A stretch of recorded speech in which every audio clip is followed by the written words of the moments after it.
Hello, everyone out there in Rumble, X, and YouTube land. Welcome back to Diego Knows. I, of course, am Diego, and today we're going to talk some more about Swingers. That's right, Swingers from 1996, a wonderful movie, the guy movie. It's definitely a guy movie. Women, you have to watch it. It wasn't made for you. But if you do watch it, you'll learn a lot about guys. You will learn a lot about guys if you watch it, right? Every straight guy I know that's watched this movie with me has said nothing but good things about it, okay? It's so true. It's so true, okay, about the way that men approach dating, the way the average guy approaches dating. You know, for some reason, whenever we watch a talk show or a movie or a TV show or something, the women are always complaining about the men, how they're all dogs. They just will fuck anything with a pussy. They'll, they'll just have sex with anything. You know, they have no sense of loyalty. They don't share their emotions. You know, they're just, they succumb to they give into their lower urges. You know, things like that. You know, you always hear that. Okay, and that's just crap. That's crap. I know that's what the talk shows tell you, and that's what the Lifetime Network tells you, and that's what all those freaking gynocentric shows, which is pretty much all of them, tell you. Okay, but the truth is, it's a small percentage of men that do that. Okay, the men that do that are the men that can do that. Okay, your average guy can't do that.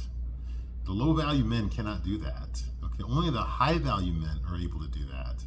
The problem is that those are the only men that women are attracted to. Okay, is the high-value guy. That's the guy that they throw themselves on.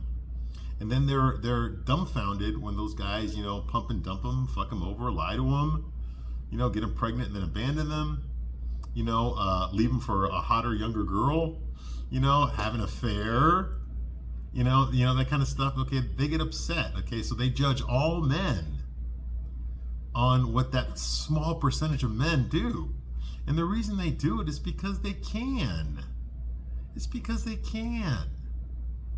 You see what I mean? Most guys can't, so they don't. Okay, only a few guys can, and so they do. Now, of course, there's going to be exceptions, okay? There's going to be exceptions to every rule, okay? But they're the exceptions. They're not the norm, okay? It's like when you're a young, attractive woman, you're 19, 20, 21, 23, around there, you got this, your body's the best it's ever going to be. You look incredible. You're young, vivacious, you're full of energy, that kind of thing, okay? Yeah, you're going to get a lot of guys who are going to hit on you because that's at your peak. That's when you're at your sexual prime, okay? So women like that have options. They can date any guy they want. So, of course, they're only going to go for the high-value men. They're not going to go for the low-value men. Okay? Because they can. They can. You see what I mean? Now, once they get middle-aged, they've squeezed out a few kids, their skin is not as tight, they're not as in shape anymore, their face doesn't look as pretty as it used to, they're more jaded and stuff. Okay, now they're not getting hit on the way they used to when they were in their 20s, and the guys that are hitting on them are not guys that they're really attracted to. So of course they complain to their girlfriends, and they stock up on vibrators and cat food and stuff like that. You know what I mean? And okay, and so when a guy does ask them out, they kind of have to accept it. If they want a free dinner or a free movie, they're gonna have to say yes. Okay, they don't have to necessarily sleep with the guy, but I mean, it's not like they're getting scouted by the NBA here. Okay, you know what I mean? So it's either that or you're gonna eat home alone. Okay. So, they don't really have the options that they used to have when they were young and beautiful, if they're still single at that time, when they're middle-aged, and they pretty much wasted their youth. They squandered it, okay? And now they don't have the same options that they used to, okay? So what do? You turn on the fucking Netflix and you watch all those shows where all those fucking ugly 35, 45, 55-year-old women are fucking these high-value guys. You know why you're watching that show? So it doesn't fucking happen in real life. That's why. That's why. Yeah, I'm looking at you, Sex and the City, okay? What fucking bullshit. I mean, I love Sex and the City. I reviewed every episode. It's on this channel, okay? I love the show.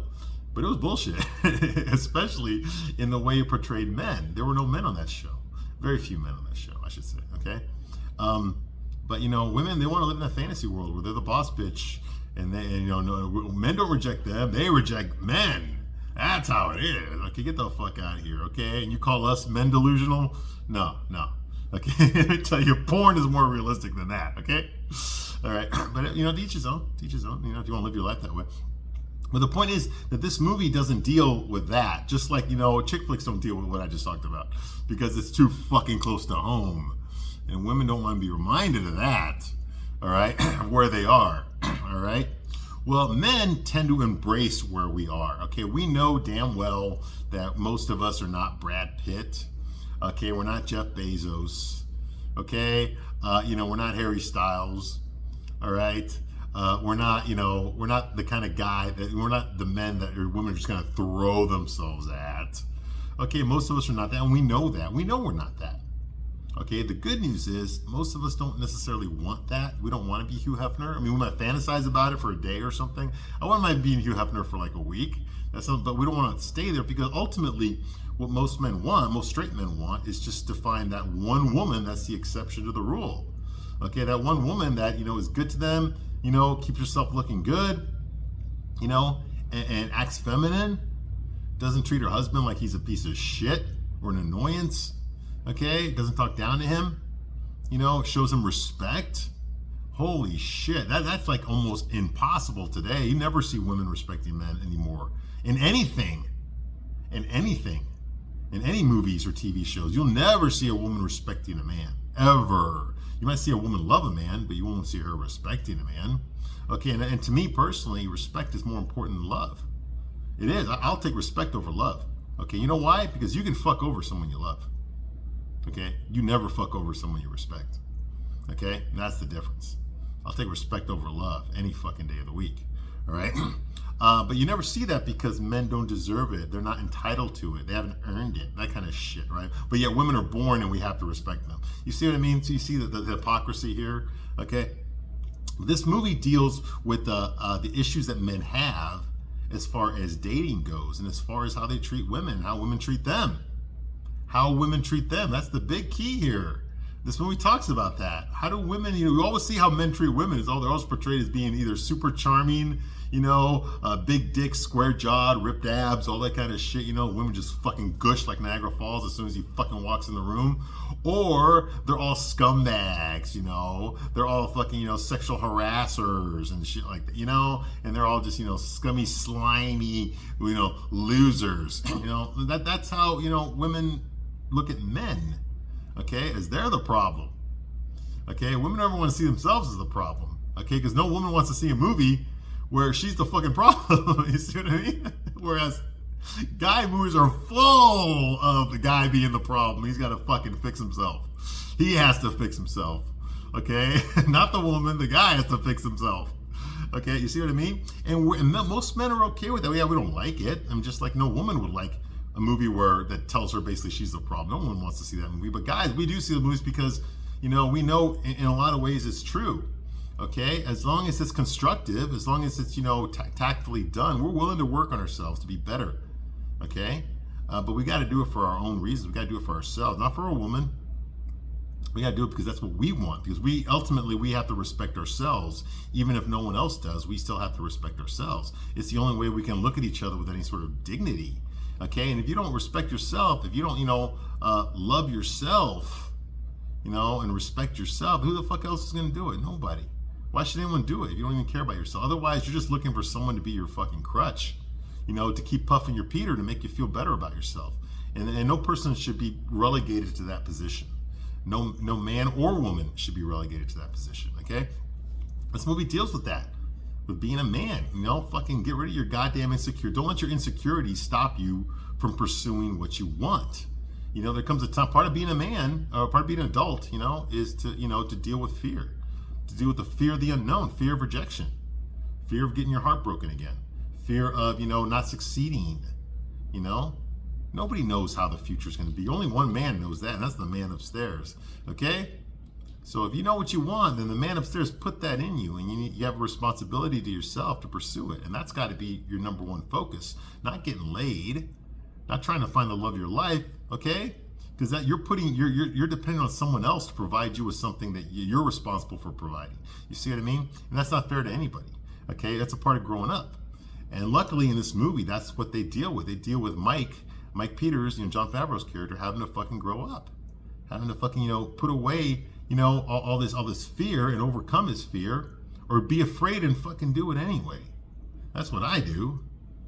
Sometimes I'm scared and I just did it anyway, even despite the fact that I was scared, because it was more important for me to do it than it was for me to be frozen with fear. You see what I mean? Okay, and that's the lesson that Mike Peters doesn't really want to learn, but he's in a situation where if he's gonna move on with his life, he's gonna have to learn how to do that. Okay, none of his guy friends are gonna do it for him. They might encourage him, they might give him some good advice, but they're not actually gonna do it. They're not gonna pull him out of his funk. Okay, he's gonna have to do that himself, and I think that's a very important lesson for men that watch this movie to really understand. Okay, now I know this movie does it in a very comical way, okay, but which makes the medicine easier to swallow, if you know what I mean. But it's very important that men learn how to do that, and this message tells you that. It doesn't blame women for his problems. It does not, unlike some other genres do. Okay, the responsibility falls squarely on the main character. It's his job to fucking fix himself. Okay, it's not anyone else's job. And I love that. That's a positive message for men, for boys to learn that. That's what it means to be a man. You see what I mean? People like Justin Bieber, or whoever the fuck is that, or Glenn Powell. I guess he's the hot guy right now. There'll be someone else next week. Whoever the fuck's the hot guy right now.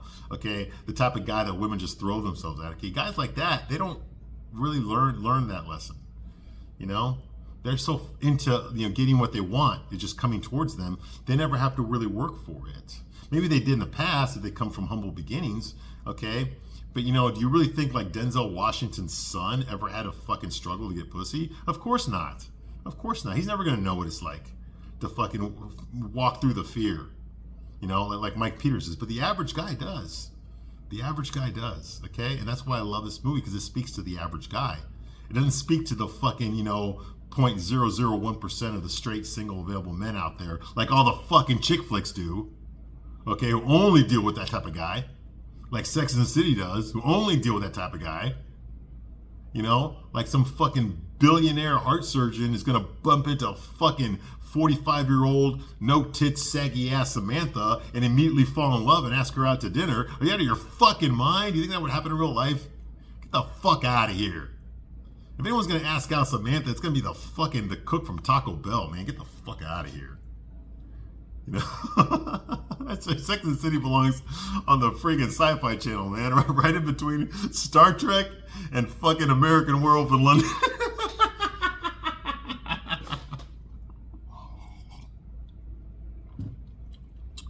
Whereas this movie belongs on National Geographic. Okay, cultural rituals of the straight man in the mid-90s, because it's true. It's true. So these guys, they live in Hollywood. They're all struggling actors, okay, which is that's my background. When I was in my 20s, I did acting, and I worked with a lot of actors. We all had day jobs. Okay, of course we did. Comedians, musicians, models. We did all that stuff, right? Okay, I was in that group of young people in our 20s. We all networked with each other. If someone said, hey, this casting agent likes, blondes and you're blonde, you might want to go, we would do that stuff, recommend each other for stuff, for parts, things like that, So I know that culture very well. All right, but I was in Chicago. I wasn't in LA. This is movies in LA. It's Hollywood all the way. Okay, now, where did we leave off last time? Okay, I'm Diego. I'm going to give you a straight man's point of view. That's what I do here. Okay, now when we left off last time, some of our main characters here, our main character, Mike Peters, played by Jon Favreau, he's at a party in Beverly Hills. It's in a mansion. There's a lot of fucking people that are in the industry that are there. He's kind of hoping to meet someone that can help him with his career, because his acting career is not going very well. It hasn't even really started yet, to be honest with you. He's still going to auditions and struggling to find work. Okay, his friend Rob, played by Ron Livingston, is in the same boat, only he's a little bit taller, a little bit skinnier, and a little bit better looking, but he's just as depressed and full of self-pity as Mike Peters is. Okay, his name is Rob, and he's depressed and upset about the fact that the only job he's gotten so far in Hollywood is playing Goofy at Disneyland. Okay, so he's trying to make the best of it, but he's very disappointed in himself because he has to keep asking his parents for money every month. Okay, meanwhile, you've got the other two guys, Trent, who is the alpha male, the alpha Chad, the Giga Chad guy, played by Vince Vaughn, incredibly so by Vince Vaughn. He is the guy full of self-confidence. He's the life of the party. He's always talking. Okay, he has no real insecurities as far as women. Or if he does, he hides it very well. Okay, I'm sure he does have insecurities, but he hides it. Okay, he's very positive. Okay, and he has no problem getting girls because he knows how to talk to them. He makes jokes. He tells, these elaborate, hyperbolic stories, full of emotion, and passion, which turns women on. Okay. He knows what to say. When a girl asks you, hey, what do you do for a living? I'm a producer. That gets so many pussies wet just by hearing that, and it does in this movie, So he's out there trying to get laid. Well, he's not even trying. He's really good at it. He doesn't really have to try. He makes the attempt and he usually succeeds, is what I mean. Okay. Women like him. Women get turned on by him. He's tall. He's handsome. Like a full personality. The only problem I have with him, he's very masculine. Okay, he's not some fucking pretty boy, goddamn fucking, pop star type guy. No, he acts like a man, especially around other men. He acts like a man, okay? Yes, he's immature, and I don't like his voice. I don't like Vince Vaughn's voice. He's kind of talks like this, and a little bit like Jerry Lewis, okay? Like that's not a very masculine voice, and unfortunately, that's one of the biggest drawbacks I have with that character. Is Vince Vaughn's voice is just too nasally, okay? Which I don't like. I think men should have deeper voices, okay? Like me. Okay, but anyway, Trent, he's out there at this party. He's out there to get laid. Okay, he wants to meet some honeys. He calls them honeys, because I'm money and I'm the bomb. Okay, and this other guy named Sue. Yes, his name is Sue. I do not know why they named him Sue, but he's also heterosexual. These men are all heterosexual, and they act heterosexual. Okay. Now, there's no twist where one of the guys ends up being gay, like they put every fucking chick flick out there. No, they're all straight. They stay straight throughout the whole fucking movie. Okay, this ain't the fucking Full Monty where two of those guys end up falling in love with each other. Get the fuck out of here with that noise. All right. So anyway, they're at the party and they're playing the look game. Okay, which is where everyone smokes in this movie. Cigarettes, cigars, everybody smokes in this movie. All right, where he's basically like, okay, he's talking to his friend here. He's talking to Sue here, the guy. And he's like, okay, she's looking at me. Okay, is she looking at him? Is she looking at me? Hey, look right. And he's like, no, she ain't looking at you. Oh, wait. She just looked. Okay, she just looked at you. She just looked at you. That kind. They're playing that game, right? Well, they made eye contact with Mike, so now Trent's got to go up there and talk to her. Okay, this girl, she's got a pixie haircut. She's a redhead. She's tall, skinny, very bubbly personality. She's got this like 14 rows of pearls on her neck. Okay, yeah, that's a sign right there. Okay, and she's smoking a fucking cigar. All right, but she's talking to people now. Trent wants to make his move on her. I don't know why. I think I kind of recognize her. I think she was in in Starship Troopers. I don't know for sure, but Starship Troopers came out like a year after this, so this movie might have gotten her the role in Starship Troopers. That was the Paul Verhoeven sci-fi movie, which was based on a sci-fi novel by Robert Heinlein, which won like the Newbery Award and all sorts of stuff. It won the science fiction awards. And anyway, the only reason I know is because when I was in the Marines, that movie came out in '97. Starship. It came out while I was in the Marines, and coincidentally, that book, Starship Troopers, that the movie was based on, was required reading in the military, in the Marine Corps. Okay, the commandant declared that we had to read that book in order to get promoted. So I was forced to read the book. Luckily, it was a good book. I also had to read Ender's Game by Orson Scott Card. That was also on the commandant's reading list. Okay, so we had to read the book. Coincidentally, the movie came out the same year. Okay, that I got that order. So anyway, and I think I recognize her from that. She's one of the troopers that gets killed because it was co-ed. The troopers, the army troopers in the future were co-ed. So of course, once the aliens start attacking, she shits herself and runs away, and the alien kills her anyway. Anyway, we're not talking about that. I just recognize her from that. Okay, anyway, so Trent goes up there to make his move. All right, so this is what we see. We get to see the whole thing play out. Okay, so he goes up there. Okay, he looks at the redhead. Okay, he decides to quit acting all nonchalant. Okay, and he approaches the girl. All right. Well, he starts to talk. Well, actually, he actually really doesn't start talking to her. She starts talking to him. Okay, so basically Trent just standing there in front of the fireplace, Okay, just, nodding his head, making eye contact, smiling a little bit, smirking a little bit, like that, right? And she just goes off and on, okay, will not shut the fuck up. She just keeps fucking talking, will not shut the fuck up. What the fuck is she talking about? Okay, well, of course she's an actress, she's a struggling actress too, okay? She starts talking to him about some fucking childhood crush she had in elementary school with some guy named Lee. She had a crush on this boy named Lee. He wore Lee jeans, get it? Because they say Lee and his name was Lee, get it? And Trent's just like, like that, okay?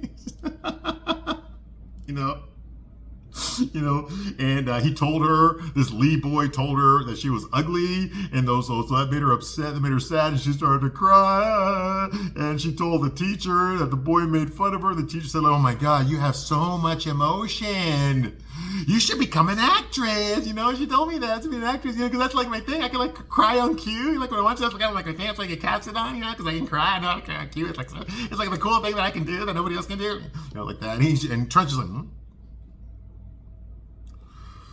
and then she named Josh. She went to Juilliard and all that kind of fucking shit. For those of you who don't know, Juilliard is like the most prestigious school for performing arts. Like if you're a musician or an actor or a dancer, you go to Juilliard. Okay, Tupac went to Juilliard. Okay, Christopher Reeve and Robin Williams went to Juilliard. Okay, that's like the most prestigious school to get into. Okay, when it comes to the dramatic arts. Okay, and and she just will not shut the fuck up. She's not to shut the fuck up, okay? And Trent's just like, like that. And he's just can't wait to get the fuck out of there and blah, blah, blah, blah, blah, blah, blah. Guy, this is so realistic. I'm sorry, ladies, okay? But sometimes you fucking put us there.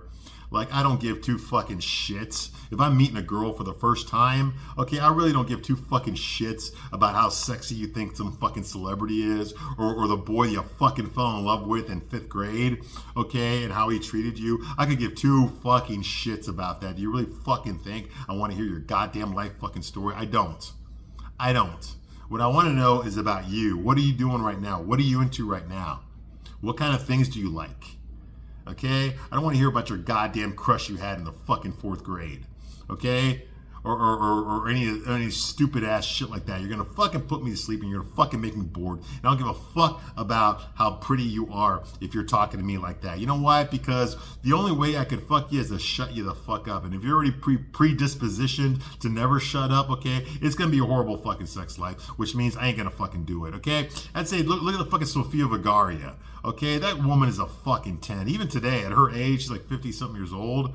Okay, that bitch fucking is, I would say, she's probably an 8 now. 8 or 9 even. Yeah, she's that fucking hot. Sofia Vergara, fucking gorgeous. Holy shit, man. Incredible looking woman. Especially like 10 years ago, she was definitely a 10. Okay, now I kind of know her in a way, but I can reveal that. Okay, I have a friend who's a celebrity. All right. Anyway, so what do you call it? Like, she's like a fucking 10, but that voice of hers, okay, that fucking Puerto Rican Cuban voice, that fucking female Desi Arnaz, Ricky Ricardo voice. Okay, once she starts talking, and like, I mean, I would fucking just be like, shut the fuck up. Okay, that voice would just trigger me, man. I say the same thing with like Fran Drescher, man. That woman is fucking sexy. Even today, she still looks pretty good for her age, and she's in her 60s. I think. Okay? Or 60s or 70s even. Yeah, she's old. Fran Drescher, man, from The Nanny. Woman's beautiful. Beautiful. Once she starts talking, oh, God, it's like fingernails on a chalkboard. Can't fucking deal with that shit. Oh, okay, and that's exactly what's going on here. Now, personally, I don't think this woman is that attractive. I mean, she's definitely bangable, but she's not, she's not in my top 10 or nothing, So it's not worth it, okay? The juice ain't worth the squeeze, if you know what I mean, all right? So anyway, while she's talking and won't shut up, we hear the Jaws theme from Jaws. Yeah. And Trent's just like trying to fucking be polite, just get the fuck out of there. So anyway, finally, Trent turns around. The guys are watching, okay? Sue is watching, Rob is watching, Mike is watching. They're all watching him talk to this girl. They can't hear what she's saying, but they're watching him flirt with this girl. She's flirting with him, actually. Okay, he turns around. He's got her phone number in his hand, okay? He's got his back to her now. He starts walking away. He just starts tearing it up in front of the boys, okay? That's how you do it like a boss. That's how you do it like a boss, okay? Because this woman is fucking Psychoville, okay? And I don't want to go on that fucking train. Not tonight. Not to Psychoville. I've been on that. I want to get off, okay? I've been there, all right? Some girls are just not worth it, okay? They're just not worth it, okay? He's at a party. He's at a rich party. There's lots of starlets there. There's plenty of other women he can fucking hit on. He doesn't have to fucking focus on this one so much, all right?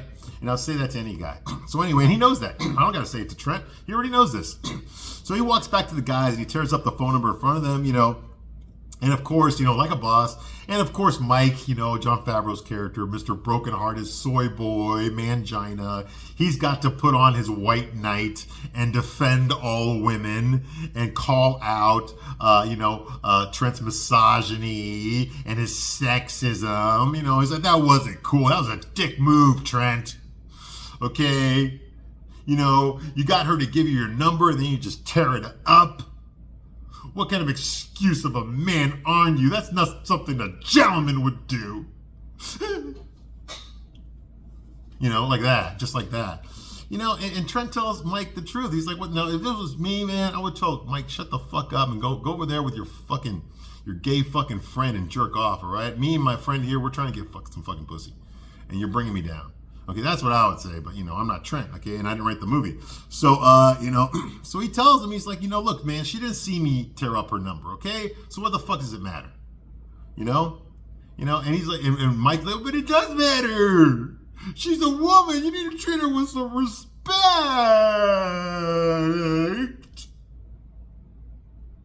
Yeah, like the pussy boy he is, okay? And the girl, of course, looks over at Trent, and she's like, while she's smoking her big fucking cigar. And Trent's like,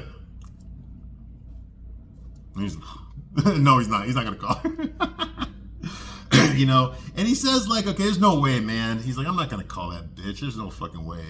That bitch is fucking business class. Although I did use this, but I changed it from, whenever I would say this, what Trent's about to say, I changed the words from business class to first class. Okay? I would say she's first class. I never said she was business class. But in the movie, he says she's business class, okay? And of course, Ron Livingston's character goes like, what does that mean? And then Sue, the other guy, the other alpha Chad wannabe, says like, business class, man. She's got a big butt, can't fly coach.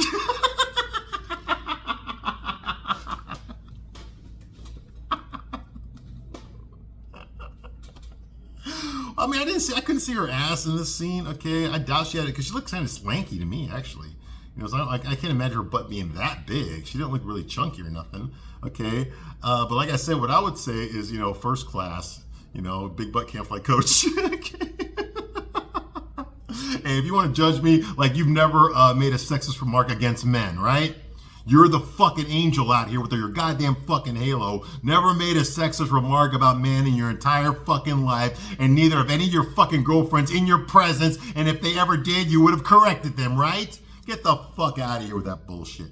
Anyway, so that's what he says. And although, like I said, I would say she's first class, okay? Because my friends and I knew what that meant. It's because we saw this movie. Yeah, she's first class. Big butt can't play coach.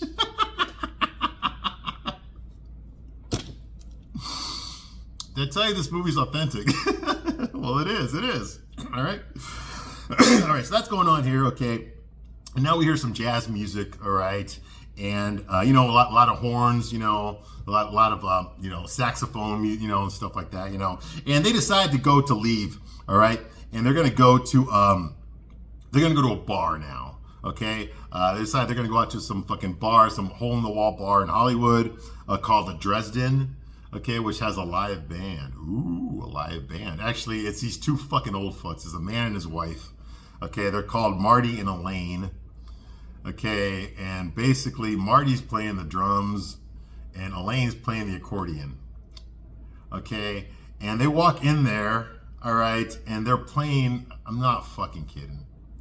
They're playing the absolute worst cover rendition I've ever heard in my entire life of Staying Alive by the Bee Gees. I mean, it's absolutely horrible. There's this video on YouTube I saw where some girl, some fucking Gen Z girl started singing Beat It by Michael Jackson. She's like, they told me, don't you ever come around here. Don't want to see your face. You better just spit it. You know, I mean, it was just horrible, okay? That's what this was.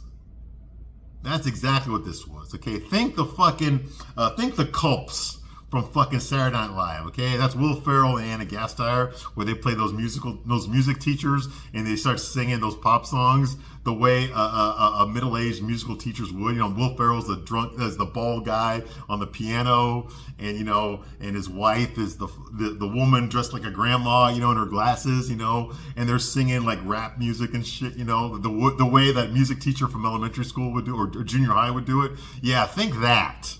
That's how they're singing fucking Staying Alive by the fucking Bee Gees. A song that was written by God himself and handed to the fucking Bee Gees in 1977. And they just butchered that song completely. The fact that they even got the right, they spent money, Jon Favreau and they spent money to get the rights to that song. And this is the rendition. Oh, God. Maybe it's part of the joke. It's supposed to be funny. It's such a terrible version of Staying Alive that it's actually funny, and it should tell you something about the bar they're going into, you know. I don't know, but I just remember the first time I saw this movie and I heard them playing one of the holiest of holy songs, Staying Alive by the Bee Gees, because disco is the greatest music ever made. And that movie's the fucking Bible to me.